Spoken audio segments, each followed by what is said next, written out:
Number 5. Tingnan ho natin yung item number 5. Liaising with Intel operatives and respective informants of the PNP for the data information gathering needed for the threat assessment on criminalities in the municipality of Bustos and its neighboring communities. Ano yan? Intelligence work ho yan? Or ano lang ng admin work lang ng Office of the Vice President? Ang pagkakaintindi ko po dyan, yan yung naging part ng ano yung activities, yung sa... Hindi, tatanungin kita, based on how it appears, ano ho yan? Liaising with Intel operatives, ano ho yan? Normal lang ho yan sa Office of the Vice President na mag-liaise with Intel operatives? Or part ho ba yan ng intelligence work? Sa tingin nyo lang ho.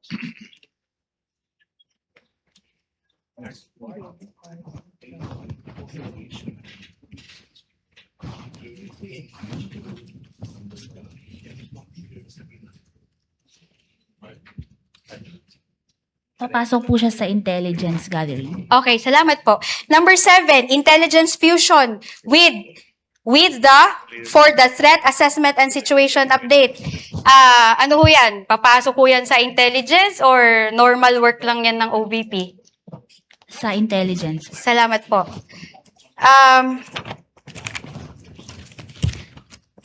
Okay, ito. Dito tayo sa actual operations, no?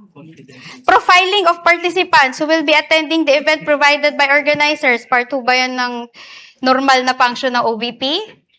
Or papasok po siya sa intelligence work? Sa intelligence work po. Okay, salamat po. Deployment of Intel operatives and informants along routes, primary and alternate, from the landing zone to the venue. Is that an OVP admin work or intelligence-related ho yan? Kasama po yan sa intelligence-related activities. Okay, salamat po. Okay, gusto ko man hong isa-isahin ito, Your Honor, no? Pero I think we are constrained by time. But the court can peruse the documents for its We have all information. the time, Mr. Witness. Gusto mo, Go attorney? ahead. Once Na, it baka is magutom once na it is tayo. formally offered, that's when Yeah. we will be able to peruse it. So, Counsel. okay. So, ito yung first quarter pa lang ho ito, Miss Celine, no? Let's go to the second quarter.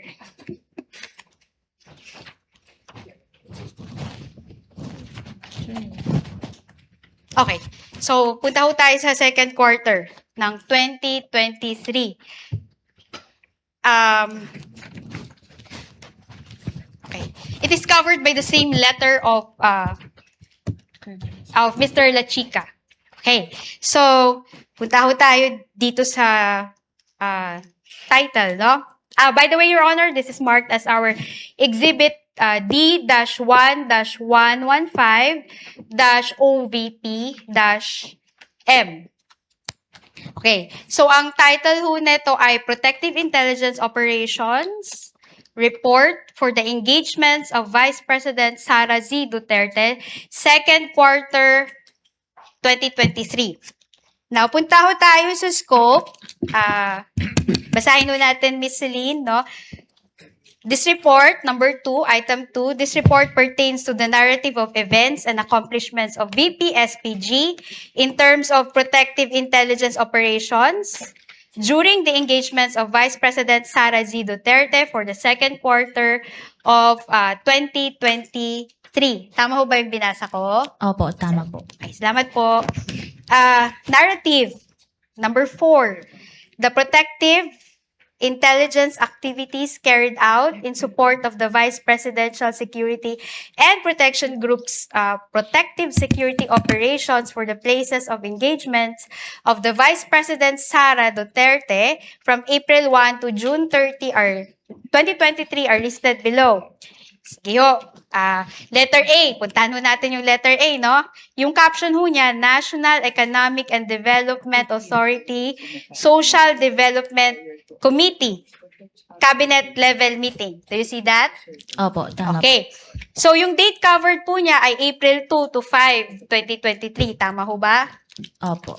Okay. Location ho niya ay Astoria Plaza Hotel, 15J, Escriva Drive, Ortigas Business District, Pasig City, Metro Manila. Tama ho? Opo, tama po. Okay, thank you. Nakalagay ho ang possible threats. Letter A, cost-oriented groups, open close parenthesis NDF. And letter B, criminal groups.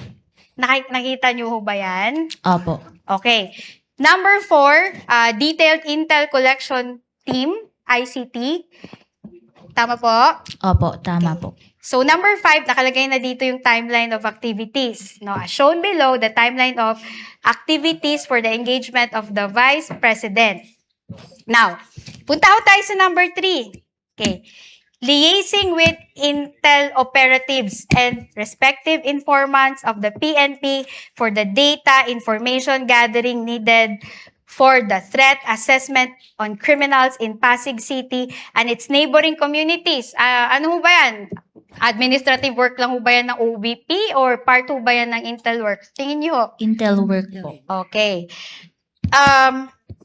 Number 6, intelligence fusion for the threat assessment and situation update. Intelligence work or normal lang yan na part ng OVP? Admin work. Intelligence work po. Okay, salamat po. Okay. Eto, number 8, ocular inspection, casing and surveillance of the venue. Ano ba yan? Part lang yan ng OVP admin work or intelligence work po yan? Sa tingin nyo po? Intelligence work po. Okay, salamat po. Number 12, final briefing to intel operatives and informants. Part 2 ba yan ng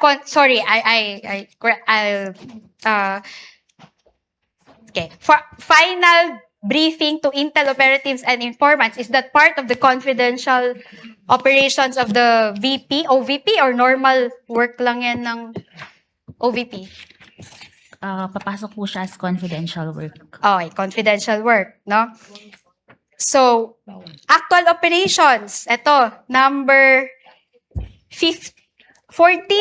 Okay, number 14 tayo. Number 13 muna. Ito, interesting. Profiling and security tagging of participants who will be attending the event. Part 2 ba ng confidential activity yan? Or normal lang yan na part ng OVP? Admin work. Number 12 po. Kasama po sa parang papasok siya sa surveillance. Okay, surveillance, no? Number 14, okay, deployment of intel operatives and informants along routes, primary and alternate from the PNP and MMDA. Part 2 ba yan ng surveillance activities or normal lang yan sa OVP? Part po ng surveillance activities. Okay, salamat po.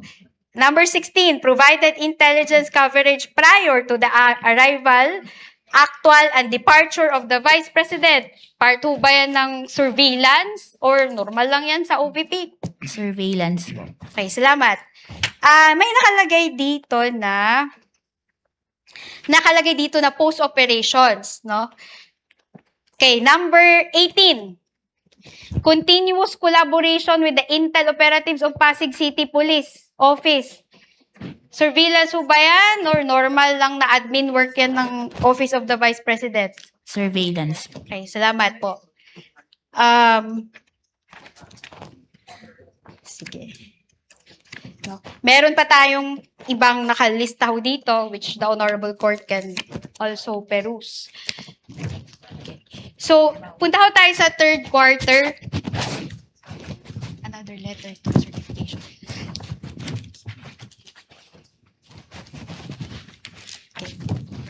Okay. Punta ko tayo sa third quarter. Covered ho to ng certification pa ho ni Mr. Lachica ho, no? Na dated April 6, 2024. Yung sa third quarter po, September 30, 2023. Yes, pero I mean, covered pa yun ng submission kasi nakalagay naman dito. Wait, excuse me. Saan yung letter?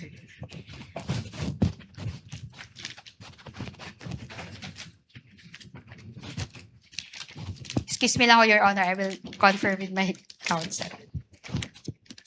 Okay. Ayun na. So,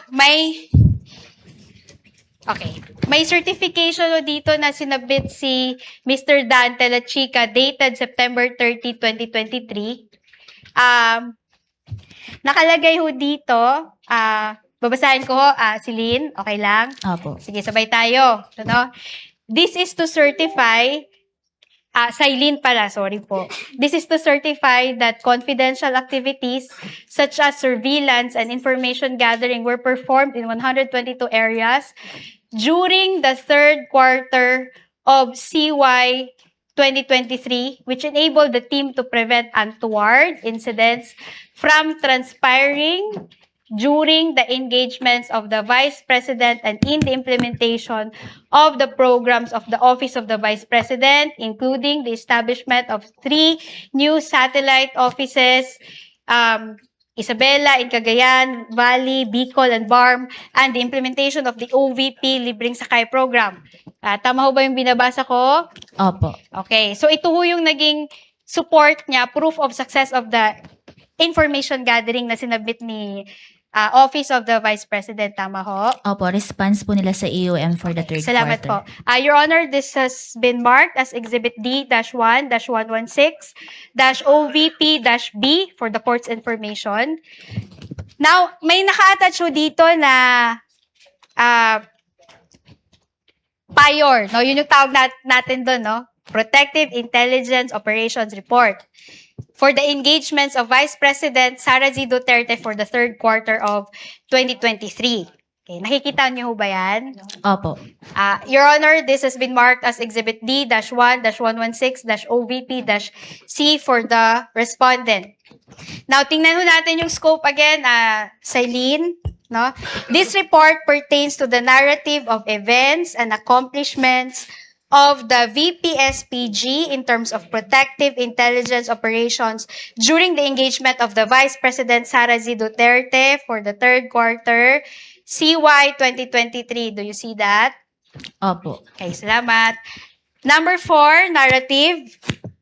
The protective intelligence activities carried out in support of the Vice Presidential Security and Protection Group's protective security operations for the places of engagements of the Vice President Sara Duterte from July 1 to September 30, 2023 are listed below. Tama ba yung binabasa ko? Opo, tama po. Okay, thank you.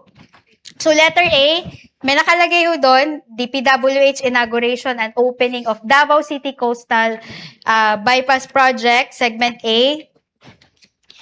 Date covered, June 28 to July 1, 2023. Location, Davao City, Coastal Road, Times Beach, Ecoland, Davao City. Sakto? Sakto pa yung binabasa ko? Opo, tama Okay, thank you.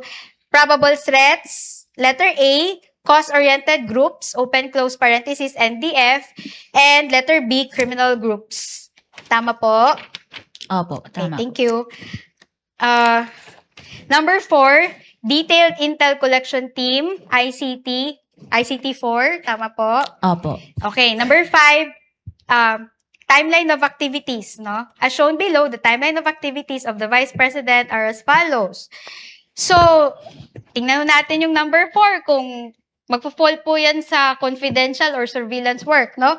Number 4, liaising with intel operatives and respective informants of the PNP and AFP for the data information gathering needed for the threat assessment on criminalities in Davao City and neighboring areas. Does that fall under confidential activity or normal lang yan sa administrative work or normal administrative work lang yan ng OVP? Papasok po siya sa surveillance. Okay.